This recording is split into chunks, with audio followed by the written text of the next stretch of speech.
Sir, ಗಂಗೆ ಗೌರಿದು ಯಾವ ಕಥೆಯನ್ನು ಆಯ್ಕೆ ಮಾಡ್ಕೊಂಡಿದ್ದೀರಾ ಅಂತ? ಗಂಗೆ ಗೌರಿ ಇದು ಪುರಾಣ ಆಧಾರಿತ. ಶಿವಪುರಾಣದಲ್ಲಿ ಗಂಗೆ ಗೌರಿ ಒಂದು ಕಥೆ ಬರ್ತಂದರೆ, ಗಂಗೆಗೂ ಗೌರಿಗೂ ಸಂಬಂಧ ಏನು, ಅವ್ರು ಗಂಗೆ ಯಾಕೆ ಶಿವನ ತಲೆ ಮೇಲೆ ಕೂತ್ಕೊಂಡ್ರು? ಎಲ್ಲರೂ ಕೇಳ್ಬೋದು, ಗಂಗೆ ಯಾಕೆ ಅವಳು ಶಿವನ ತಲೆ ಮೇಲೆ ಕೂತ್ಕೊಂಡ್ರು ಅಂತ. ಅದಕ್ಕೆ ಕಾರಣ ಇದೆ. ಆ ಕಾರಣ ತಿಳ್ಕೊಬೇಕು. ಸಿನಿಮಾ ನೋಡ್ಬೇಕು ನೀವು. ಗಂಗೆ ತಲೆ ಮೇಲೆ ಯಾಕೆ ಕೂತ್ಕೊಂಡ್ರು, ಗೌರಿ ಯಾಕೆ ತಲೆ ಮೇಲೆ ಕೂತ್ಕೊಂಡು ಅನ್ನೋದಕ್ಕೆ ಕಾರಣ ಇದೆ. ಅದನ್ನೇ ಗಂಗೆ ಗೌರಿ ಅಂತ ಮುಖ್ಯವಾಗಿ ಇಟ್ಕೊಂಡು ನಾವು ಶಿವ ಯಾವ ರೀತಿ ಅವ್ರನ್ನ ಸಂಭಾಳಿಸ್ತಾ ಹೋದ, ಅವರಿಬ್ಬರು ಇನ್ನೊಂದು ಇದರಲ್ಲಿ ಏನಾಗುತ್ತೆ ಅಂದರೆ, ಒಂದು ತಿಳ್ಕೊಳ್ಳೋ ವಿಚಾರ ಈ ಸಿನಿಮಾದಲ್ಲಿ, ಈ ಗಂಗೆ ಗೌರಿ ಸೌಹಾರ್ದತೆ, ಒಂದು ಹೆಣ್ಣು ಮನೆಯ ಬೆಳಕು, ಆ ಮನೆಯಲ್ಲಿ ಶಾಂತಿ ಇರಬೇಕು, ನೆಮ್ಮದಿ ಇರಬೇಕು. ಎರಡು ಹೆಣ್ಣಿದ್ರು ಕೂಡ ಗಂಡಿಗೆ ಅವರಿಬ್ಬರು ಯಾವ ರೀತಿ ಇರಬೇಕು ಅಂತ ತೋರಿಸ್ತೀವಿ. ಇನ್ನೊಂದು ವಿಶೇಷ ನಮ್ಮ ಕೈಲಾಸದಲ್ಲಿ ನೀವು ಗೊತ್ತಿರೋ ಸೌಹಾರ್ದತೆ ಇದೆ. ಅಲ್ಲಿ ನೋಡಿ, ಹುಲಿ ಇದೆ, ನಂದಿ ಇದೆ, ಹಾವಿದೆ, ನವಿಲಿದೆ, ಇಲಿ ಇದೆ, ಒಂದಕ್ಕೊಂದು ವೈರತ್ವ ಇದೆ. ಹುಲಿ ಕಂಡ್ರೆ ಹಸುಗಾಗಲ್ಲ, ಹಾವು ಕಂಡ್ರೆ ನವಿಲಿಗಾಗಲ್ಲ, ನವಿಲು ಕಂಡ್ರೆ ಇಲಿಗಾಗಲ್ಲ. ಆದರೂ ಎಲ್ಲ ಒಟ್ಟಿಗೆ ಇದ್ದಾವೆ. ಅದು ಸೌಹಾರ್ದತೆ. ಅದೇ ಕೈಲಾಸದ ಒಂದು ವಿಶೇಷ. ಕೈಲಾಸದಲ್ಲಿ ಯಾಕೆ ಅದಿದೆ ಅಂದರೆ, ಸೌಹಾರ್ದತೆ ಸಂಕೇತ ಕೈಲಾಸ. ಹಾಗಾಗಿ ಆ ಒಂದು ಸನ್ನಿವೇಶ ಇಟ್ಕೊಂಡು, ಆ ಒಂದು ಉದ್ದೇಶ ಇಟ್ಕೊಂಡು, ಆ ಕಾನ್ಸೆಪ್ಟಲ್ಲಿ ನಾವು ಸಿನಿಮಾ ಮಾಡ್ತಾಯಿದ್ದೀವಿ. ಅದಕ್ಕೆ ಹಾಗಾಗಿ ಆ ಗಂಗೆ ಗೌರಿ ಸಿನಿಮಾ ನೋಡಿದಾಗ ಎಲ್ಲ ಸಂಪೂರ್ಣ ಅರ್ಥ ಆಗುತ್ತೆ. ಓಂ ನಮಃ ಶಿವಾಯ. ಎಲ್ರಿಗೂ ನಮಸ್ಕಾರ. ಇವತ್ತು ನಮ್ಮ ಗಂಗೆ ಗೌರಿಯ ಚಲನಚಿತ್ರದ ಮುಹೂರ್ತ. ಒಂದು ಚಿಕ್ಕ ಸನ್ನಿವೇಶ ಹೇಳಬೇಕಂದ್ರೆ, ಆ ಊರಲ್ಲೊಬ್ಬರು ಸೀನಿಯರ್ ಜಡ್ಜ್ ಮನೆ ಅದು. ಆ ಜಡ್ಜ್ ಮನೆಯ ವರಾಂಡದಲ್ಲಿ ಶೂಟಿಂಗ್ ಮಾಡ್ತಾ ಇದ್ವಿ ಸರ್. ಅವತ್ತಾನೆ ನಾನು ಜಸ್ಟ್ ಎಂಟ್ರಿ ಆದೆ. ಅವರು ಸ್ವಲ್ಪ ಆ ಊರು ಯಜಮಾನಿ ಥರ ಇದ್ದರು. ಮನೆಗೆ ಕರೆದ್ರು, ಒಳಗಡೆ ಹೋದೆ. ಏನು ಮಾಡ್ತೀರಾ, ಎತ್ತು ಮಾಡ್ತೀರಾ ಎಲ್ಲ ಕೇಳಿ ಅಥೆಂಟಿಕ್ ಆಗಿ ಒಳ್ಳೆ ಯಜಮಾನಿ ಕೇಳೋ ಥರ ಕ್ವಶನ್ ಕೇಳಿದ್ರು. ಕೊನೆಗೆ ಎದ್ದೋಗಿ ಅಂದರು. ನಾನು ಏನಪ್ಪ ಅಮ್ಮ ಬಂದರು ಹೋದರು ಅಂತ ಸುಮ್ಮನೆ ಬಂದೆ ಮೇಕಪ್ ಮಾಡಿಕೊಂಡೆ. ಸೊ ಶಿವನ ಗೆಟಪ್ ಆಗಿ ನಾನು ನಮ್ಮ ಹುಡುಗನ ಹತ್ರ ಹೇಳಿ ಫೋಟೋ ತೆಗಿ ಅಂದಾಗ, ಪಾಪ ಅಮ್ಮ ಬಂದು, ಅಯ್ಯೋ ಸಾಕ್ಷಾತ್ ಶಿವ ಬಂದಿಲ್ಲಪ್ಪ, ಯಾವುದೋ ರೂಪದಲ್ಲಿ ಬಂದಿದ್ದೆ ನನ್ನ ಮನೆಗೆ, ನಾನು ಕಳಿಸ್ಬಿಟ್ನಲ್ಲ ನಿನಗೆ ಅಂಥೇಳಿ ನನ್ನ ಪಾದ ಪೂಜೆ ಮಾಡಿ, ಅಷ್ಟು ವಯಸ್ಸಾದವರು ಮನೆಗೆ ಕರ್ಕೊಂಡೋಗಿ ಮನೆಯೆಲ್ಲ ತೋರಿಸಿ, ಆಮೇಲೆ ಆ ಫೋಟೋಗಳನ್ನ ಅವರ ಜಡ್ಜು ಅವರ ಮಗ ಮತ್ತು ಅವ್ರ ಯಜಮಾನರಿಗೆ ಕಳಿಸಿದ್ರು ಕೋರ್ಟಲ್ಲಿ. ಸೊ ನನಗೆ ಗೊತ್ತಿಲ್ಲ, ಅಷ್ಟು ಬೇಗ ಅಲ್ಲಿ ನನ್ನ ಕೋರ್ಟಿನ ಸ್ನೇಹಿತರು ನನಗೆ ಫಾರ್ವರ್ಡ್ ಮಾಡೋದು, ಏನಪ್ಪ ಜಡ್ಜ್ ಮನೆಗೆ ಹೋಗ್ಬಿಟ್ಟಿದೆ ಶಿವನಾಗಿ ಅಂತ. ಸೊ ಆ ಒಂಥರ ಏನೋ ನನಗೂ ಒಂಥರ ಖುಷಿ ಅನ್ನಿಸ್ತು. ಆಮೇಲೆ ಸೋಷಿಯಲ್ ಮೀಡಿಯಾದಲ್ಲಿ ಮತ್ತು ನಿರ್ಮಾಪಕರು ಡೈರೆಕ್ಟರ್ಲ್ಲ ಹೇಳಿದಾಗ, ಪಾತ್ರ ಚೆನ್ನಾಗಿ ಹಿಡಿಸ್ತು ನಿಮಗೆ ಅಂತ ಪಾತ್ರ ಮುಗಿಸ್ಕೊಂಡು ಬಂದ್ಬಿಟ್ಟೆ. ಆಮೇಲೆ ಒಂದು 15-20 ದಿನ ಆದಮೇಲೆ ನಾವು ಡೈರೆಕ್ಟರ್ ಕೂತ್ಕೊಂಡು ಮಾತಾಡುವಾಗ ನಮ್ಮ ಎಡಿಟರ್ ಅನಿಲ್ ಅವರು, ಸರ್ ಆ ಪಾತ್ರ ಇವರೇ ಎಡಿಟ್ ಮಾಡಿದ್ದ ಸಿನಿಮಾನ, ಯಾಕೆ ಸರ್ ನಿಮ್ಮದು ಫುಲ್ ಫ್ರೆಂಜಾಗಿ ಒಂದು ಮಾಡಬಾರ್ದು, ಯೋಚನೆ ಮಾಡಿ ಅಂದರು. ಸೊ ಯೋಚನೆ ಮಾಡಿ ಅವರೇ ಟೈಟಲ್ ಕೂಡ ಅವರೇ ಸೆಲೆಕ್ಟ್ ಮಾಡಿದ್ರು, ಗಂಗೆ ಗೌರಿ ಅಂತ. ಸೊ ಅಂಥ ಮೇರು ನಟರು ಮಾಡಿರ್ತಕ್ಕಂಥ ಸಿನಿಮಾನ, ಆ ಸಿನಿಮಾದ ಟೈಟಲ್ ನಾವು ಇಟ್ಕೊಂಡಿರೋದು ನಮ್ಮ ಪುಣ್ಯ ಅನಿಸುತ್ತೆ. ಬಹುಶಃ ಇದುವರೆಗೂ ಯಾರು ಅದು ರಿಜಿಸ್ಟರ್ ಮಾಡಿಸಿರ್ಲಿಲ್ಲ. ಅದು ನನ್ನ ಹೆಸರು ಬರೆದಿತ್ತು ಅಂತ ಕಾಣಿಸುತ್ತೆ. ಯಾಕಂದ್ರೆ 20 ವರ್ಷ ಅಲ್ಲ, 25 ವರ್ಷ ಆಗಿದ್ರು ಕೂಡ ಅದನ್ನು ಬೇರೆ ಯಾರು ರಿಜಿಸ್ಟರ್ ಮಾಡಿಸಿರ್ಲಿಲ್ಲ. ನಾವು ಹೋಗಿ ಅಪ್ಲಿಕೇಶನ್ ಕೊಟ್ಟಿದ ತಕ್ಷಣ ಜಯಸಿಂಹ ಮುಸ್ರಿ ಅವರು ಮತ್ತು ಬಾಮಾ ಗಿರೀಶ್ ಅವರು ಇಮ್ಮಿಡಿಯೇಟ್ ಆಗಿ ಅದನ್ನು ಮೀಟಿಂಗ್ ಕರೆದು ಅದನ್ನು ಪಾಸ್ ಮಾಡಿ ನಮಗೆ ಟೈಟಲ್ ಕೊಟ್ಟರು. ಅದು ಬಹುಶಃ ನಾನು ಅತ್ಯಂತ ಭಕ್ತಿ ಭಾವದಿಂದ ನೋಡುವಂಥ ಡಾಕ್ಟರ್ ರಾಜ್ಕುಮಾರ್ ಅವರ ಆಶೀರ್ವಾದ ಮತ್ತು ಲೀಲಾವತಿ ಅವರು ಇಂತಾನೆ ಮೊನ್ನೆ ಕಾಲವಾಗಿದೆ, ಅವರ ಆಶೀರ್ವಾದದಿಂದ ಈ ಒಂದು ಟೈಟಲ್ ಸಿಕ್ಕಿದೆ ನಮಗೆ. ಆ ಪಾತ್ರ ಮಾಡಬೇಕು ಅಂತ ಬಹಳ ಖುಷಿ ಆಗ್ತಾ ಇದೆ. ಅವರು ಅಂತ ಮೇರು ನಟ ಮಾಡಿರ್ತಕ್ಕಂಥ ಪಾತ್ರ ಮತ್ತು ಟೈಟಲ್ ಎರಡೂ ಒಂದೇ ಆಗಿರೋದ್ರಿಂದ ಅದು ನಮಗೆ, ನಮ್ಮ ಇಡೀ ಕನ್ನಡ ಜನತೆ, ಕನ್ನಡ ಕಲಾಭಿಮಾನಿಗಳು ಆಶೀರ್ವಾದ ಮಾಡ್ತಾರೆ ಅನ್ನೋ ಒಂದು ನಂಬಿಕೆ ಇದೆ. 333 ಸಿನಿಮಾ, 3-3-9 ನಮ್ಮ ಡೈರೆಕ್ಟರ್ ಸಿನಿಮಾ 27, ಎರಡು ಅದು 9 ಒಳ್ಳೆ ಸಿನಿಮಾ ಆಗುತ್ತೆ ಅಂತ ನಾನು ಭಾವಿಸಿದ್ದೀನಿ. ಅದಕ್ಕೆ ನಿಮ್ಮೆಲ್ಲರಿಗೂ ಗೊತ್ತು, ಈ ಕಾಲದಲ್ಲಿ ಸಿನಿಮಾ ಮಾಡೋದಂದ್ರೆ ಯಾಕಪ್ಪ ಸಿನಿಮಾ ಮಾಡ್ತೀವಿ ಅಂತ ಕೇಳ್ತಾರೆ. ಆದ್ರೂ ನಮ್ಮ ಸಿನಿಮಾ ಬಿಟ್ಟು ಬೇರೆ ಏನು ಗೊತ್ತಿಲ್ಲ. ಕಷ್ಟ ಆಗಲಿ ಸುಖ ಆಗಲಿ ನಾವು ಸಿನಿಮಾನಲ್ಲೇ ಇರಬೇಕು, ಸಿನಿಮಾನಲ್ಲಿ ಸಾಯಬೇಕು. ಕೊನೆಗುಸಿರಿರೋವರೆಗೂ ಸಿನಿಮಾ ಸಿನಿಮಾ ಸಿನಿಮಾ ಅಂತ ನಾವು ಆಸೆ ಪಡ್ತೀವಿ. ಈ ದೇವಸ್ಥಾನ ತುಂಬ ವಿಶೇಷವಾದಂಥ ದೇವಸ್ಥಾನ. ನಾನು ಮಾಡಿದ 94 ಕನ್ನಡ ಚಿತ್ರದಲ್ಲಿ ಒಂದು 25-30 ಇಲ್ಲೇ ಮಾಡಿರ್ತೇನೆ. ಅದಕ್ಕೆಲ್ಲ ನಮ್ಮ ಇದ್ದಾರೆ, ಇವರೇ ಸಾಕ್ಷಿ. ತುಂಬ ಖುಷಿಯಾಗುತ್ತೆ ಈ ಜಾಗ ಹೇಳಿದ ತಕ್ಷಣ ಚಿಕ್ಕ ಯಜಮಾನರು ಅದೆಲ್ಲ ಜ್ಞಾಪಕ ಬರುತ್ತೆ. ಒಂದೊಂದು ಚಿತ್ರ 32 ವರ್ಷ ಹೌದು. ಶಿವ ಅವರ ಆಶೀರ್ವಾದ ಮಾಡಲಿ, ಗಂಗಾ ಆಶೀರ್ವಾದ ಮಾಡಲಿ, ಗೌರಿನ ಆಶೀರ್ವಾದ ಮಾಡಲಿ. ಗಂಗಾ ಗೌರಿ ಸಂವಿಧಾನ ಆ ಗಲಾಟೆಗೆ ಏನಿದೆಯೋ ಎಲ್ಲ ಪುರುಷೋತ್ತಮ ಅವರು ಸಿನಿಮಾದಲ್ಲಿ ತೋರಿಸಿ ಶಿವ ಯಾವ ರೀತಿ ಅವರಿಬ್ಬರನ್ನ ತಲೆ ಮೇಲೆ ಇಟ್ಕೊಂಡಿದ್ದಾರೋ ತೋರಿಸ್ತಾರೆ. ಬೇಗ ಸಿನಿಮಾ ಫಿನಿಶ್ ಆಗಲಿ ಅಂತ ನಾನು ದೇವರನ್ನು ಕೇಳ್ಕೊತೀನಿ. Sairam, God bless you. ಮೊದಲನೇದಾಗಿ ಸಾಮಾನ್ಯವಾಗಿ ಯಾವಾಗಲೂ ಕಲಾವಿದನಿಗೆ ಅವಮಾನ, ನಂತರ ಮಾನ, ಕಡೆಗೆ ಸನ್ಮಾನ, ಇವು ಮೂರು ಅನುಭವಿಸ್ಕೊಂಡು ಕಲಾವಿದನಾಗಿ ಇವತ್ತಿನ ದಿವಸ ಗಣೇಶ್ ಅವರು ಹೆಚ್ಚು ಕಡಿಮೆ ಒಂದು 333 ಚಿತ್ರ ಮಾಡಿದ್ದಾರೆ ಅಂದರೆ it's A very great thing. ಮೊದಲನೇದಾಗಿ ನಾನು ಪುರುಷೋತ್ತಮ್ ಅವ್ರಿಗೊಂದು ಥ್ಯಾಂಕ್ಸ್ ಹೇಳ್ತೀನಿ. ನನಗೆ ಭಾಳ ನನ್ನ ಬಣ್ಣ ಹಾಕಿ ಆಲ್ಮೋಸ್ಟ್ ಒಂದು 2 ಇಯರ್ಸ್ ಆಗಿದೆ. ಮತ್ತು ಈ ಚಿತ್ರದಲ್ಲಿ ಒಂದು ನಾರದನ ಪಾತ್ರ ಕೊಟ್ಟಿದ್ದಾರೆ. ತಂದೆಯವ್ರು ನೆನಪಾಗ್ತಾರೆ. ಸಾಮಾನ್ಯ ಏನಂದರೆ ಅವ್ರು ಮಾಡಿದಂಥ ಪಾತ್ರಗಳೆಲ್ಲ ತಂದಿಟ್ಟು ತಮಾಷೆ ನೋಡುವಂಥದ್ದು.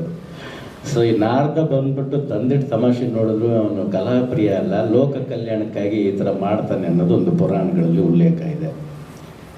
ಸೊ ಗಂಗೆ ಗೌರಿ ಇವತ್ತು ನೆನೆಸ್ಕೋಬೇಕು ಅಂದರೆ ಹಿಂದೆ ಮಾಡಿದಂಥ ಗಂಗೆ ಗೌರಿ ನಿರ್ದೇಶಕರಿಲ್ಲ, ನಾಯಕ ನಟರಿಲ್ಲ, ಅದರಲ್ಲಿ ಒಂದು ಹೀರೋಯಿನ್ ಇಲ್ಲ.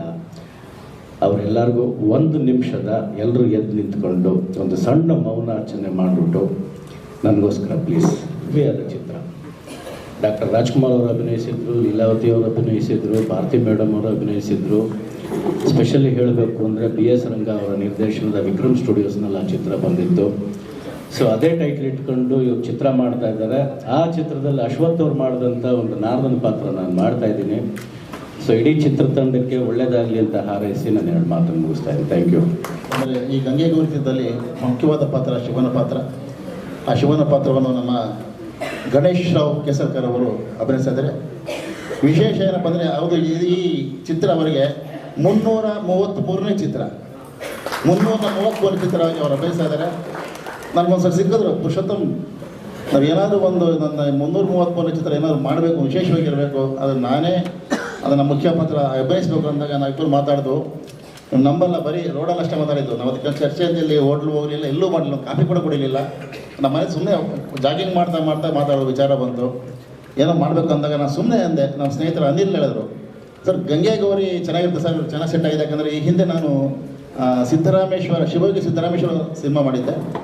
ಅದರಲ್ಲಿ ಶಿವನ ಪಾತ್ರ ಮಾಡಿದರು, ಅದ್ಭುತವಾಗಿತ್ತು ಆ ಪಾತ್ರ ಇನ್ಸ್ಪಿರೇಷನ್ನೇ ನಮಗೆ ಆ ಪಾತ್ರ ತುಂಬ ಚೆನ್ನಾಗಿ ಕಾಣಿದೆ, ಒಪ್ಪುತ್ತೆ ಅಂತ ಎಲ್ಲರೂ ಹೇಳೋದ್ರಿಂದ ಗಂಗೆ ಗೌರಿ ತುಂಬ ಅದ್ಭುತವಾಗಿರುತ್ತೆ, ಒಳ್ಳೆ ಕಥೆ ಅಂಥೇಳಿ ಅದನ್ನು ನಾವು ಸೆಲೆಬ್ರೇಟ್ ಆಗಲೇ ಯಾವ ಯೋಚನೆ ಮಾಡಲಿಲ್ಲ. ಆಯಿತು ಪುರುಷೋತ್ತಮ್ ಮಾಡಿಬಿಡೋಣ ಆ ಸಿನಿಮಾನ, ನಾನು ಮಾಡ್ತೀನಿ, ಎಷ್ಟೇ ಖರ್ಚಾಗಲಿ ನಾನು ಮಾಡ್ತೀನಿ ಅಂತ ಧೈರ್ಯವಾಗಿ ಮುಂದೆ ಬಂದರು.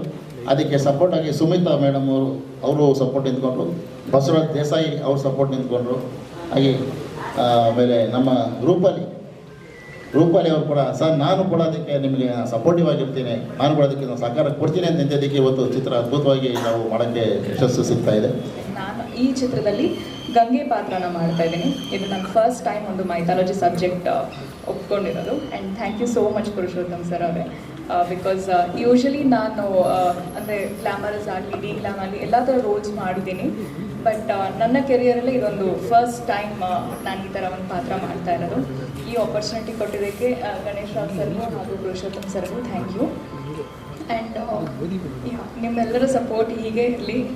ಮೊದಲಿಂದ ನನ್ನ ಇಲ್ಲಿವರೆಗೂ ನೀವೇ ಬೆಳೆಸಿರೋದು. ಆ್ಯಂಡ್ ನಿಮ್ಮ ಪ್ರೀತಿ ಹೀಗೆ ಇರಲಿ. ಎಲ್ಲ ಅಪ್ಕಮಿಂಗ್ ಆರ್ಟಿಸ್ಟ್ಗಳಿಗೆ ಎಲ್ಲರಿಗೂ ನಿಮ್ಮ ಸಪೋರ್ಟ್ ಬೇಕೇ ಬೇಕು. ಆ್ಯಂಡ್ ನಮ್ಮ ಚಿತ್ರಕ್ಕೆ ಕೂಡ ಒಳ್ಳೆಯದಾಗಲಿ ಅಂತ ಕೇಳ್ಕೊಂತೀನಿ. Thank you. ನನ್ನ ಹೆಸರು ರೂಪಾಲಿ.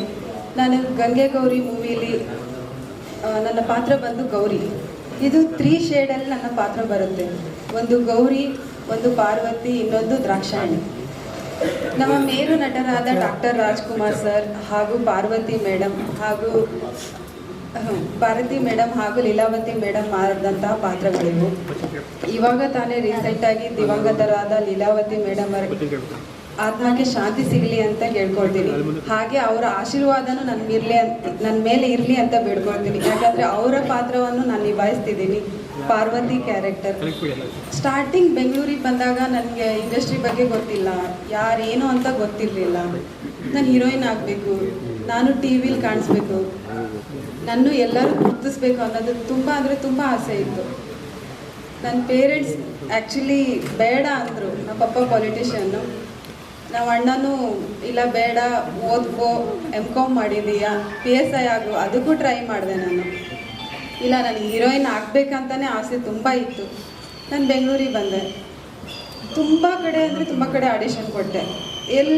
ಎಲ್ಲೂ ನನಗೆ ರೆಸ್ಪಾನ್ಸ್ ಸಿಗ್ತಾ ಇರಲಿಲ್ಲ. ಕಾಲ್ ಮಾಡಿ ಕೇಳಿದರು, ಇಲ್ಲಮ್ಮ ಹೇಳ್ತೀನಿ ಅಂತಿದ್ರು.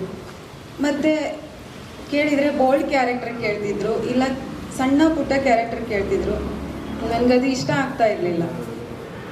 ನನ್ನ ಲಕ್ಕಿ ಅಂತ ಹೇಳೋಕ್ಕೆ ಇಷ್ಟಪಡ್ತೀನಿ, ನನಗೆ ಪಾರ್ವತಿ ಪಾತ್ರ ಸಿಕ್ಕಿದೆ. ಮಲ್ಲೇಶ್ವರಮಲ್ಲಿ ಎಲ್ಲ ದೇವರು ಇದೆ ಅಲ್ವಾ, ನೀವು ನೋಡಿದ್ದೀರ. ಆ ದೇವಸ್ಥಾನಗಳಲ್ಲಿ ಈವ್ನಿಂಗ್ ಟೈಮ್ ಹೋಗಿ ಲಾಸ್ಟಿಗೆ ಕಾಡು ಮಲ್ಲೇಶ್ವರ ದೇವಸ್ಥಾನ ಅಂದರೆ ಶಿವನ ದೇವಸ್ಥಾನಕ್ಕೆ ಹೋಗಿ ಕುತ್ಕೊಂಡು ಅಳ್ತಾ ಇದ್ದೆ. ನಾನು ತುಂಬ ಅಂದರೆ ತುಂಬ ಅಳ್ತಾ ಇದ್ದೆ. ನನಗೆ ಒಂದು ಪಾತ್ರ ಸಿಗ್ತಾ ಇಲ್ವಲ್ಲ, ನಾನೇನು ಮಾಡಿದ್ದೀನಿ, ನಾನು ಚೆನ್ನಾಗಿ ಇಲ್ವಾ, ಇಲ್ಲ ನನ್ನ ಕ್ಯಾರೆಕ್ಟರ್ ಮಾಡಲ್ವಾ, ನಾನು ಹೀರೋಯಿನ್ ಆಗಲ್ವಾ ಅಂತ ತುಂಬ ಅಂದರೆ ತುಂಬ ಅಳ್ತಾ ಇದ್ದೆ. ನನ್ನ ಪೇರೆಂಟ್ಸಿಗೆ ಕೂಡ ನಾನು ಹೇಳ್ತಾ ಇರಲಿಲ್ಲ. ಅವ್ರು ನೊಂದ್ಕೊಂಡ್ಬಿಡ್ತಾರೆ, ನನ್ನ ಬೆಂಗಳೂರಿಂದ ಕರ್ಕೊಂಡೇ ಹೋಗ್ಬಿಡ್ತಾರೆ ನಾನು ಅದು ಅಳ್ತಿದ್ದೀನಿ ಅಂದರೆ. ಆದರೆ ಅದೇ ದೇವರ ಆಶೀರ್ವಾದದಿಂದ ನನಗೆ ಪಾರ್ವತಿ ಕ್ಯಾರೆಕ್ಟರ್ ಸಿಕ್ಕಿದ್ದು ನನ್ನ ಪುಣ್ಯ. ಆತ್ಮೀಯರಾದ ಗಣೇಶ್ ರಾವ್ ಅವರು ನನಗೆ ಒಂದು 20-25 ದಿನಗಳ ಮುಂಚೆ ನನಗೆ ಫೋನ್ ಮಾಡಿ, ಸ್ಟಾರ್ಟ್ ಬಾಸ್, ನಿಮಗೊಂದು ಒಳ್ಳೆ ಪಾತ್ರ ನಮ್ಮ ಚಿತ್ರದಲ್ಲಿದೆ, ಶರ್ಮಾತ್ಮನ ಪಾತ್ರ ಮಾಡಬೇಕು ಅಂತ ಹೇಳಿದಾಗ ನನಗೂ ಖುಷಿ ಆಯಿತು. ಯಾಕೆಂದರೆ ನಾವು ಒಂದು 30-35 ವರ್ಷಗಳ ಹಿಂದೆ ಕಲಾಕ್ಷೇತ್ರದಲ್ಲಿ ನಾವು ನಾಟಕಗಳನ್ನ ಪ್ರದರ್ಶನ ಮಾಡ್ತಾಯಿದ್ವಿ. ಆಗ ಸುಮಾರು ಒಂದು 5 ಬಾರಿ ರಾಜ ಸತ್ಯವ್ರತ ಎಂಬ ನಾಟಕದಲ್ಲಿ ಮುಖ್ಯವಾಗಿ ಶನಿಮಹಾತ್ಮನ ಪಾತ್ರ ಮಾಡಿದೆ. ಅದಾದ್ರಂತ ನಮ್ಮ ಮಠ ಚಿತ್ರದಲ್ಲಿ ಶನಿಮಹಾತ್ಮನ ಪಾತ್ರ ಮಾಡಿದೆ. ಅದಕ್ಕೆಲ್ಲ ಇನ್ಸ್ಪೈರ್ ಆಗಿ ನಮ್ಮ ಗಣೇಶ್ ಅವರು ನೀವೇ ಮಾಡಬೇಕು ಅಂತ ಹೇಳಿದ್ರು. ನಾನು ಮೊಟ್ಟಮೊದಲನೇದಾಗಿ ಡೈರೆಕ್ಟ್ರು ಪುರುಷೋತ್ತಮ್ ಸರ್ ಅವರು ಹೇಳಿದ್ರು, ಪಾತ್ರ ತುಂಬ ಚೆನ್ನಾಗಿದೆ, ನೀವೇ ಮಾಡಬೇಕು, ಚೆನ್ನಾಗಿರುತ್ತೆ ಅಂತೇಳಿ.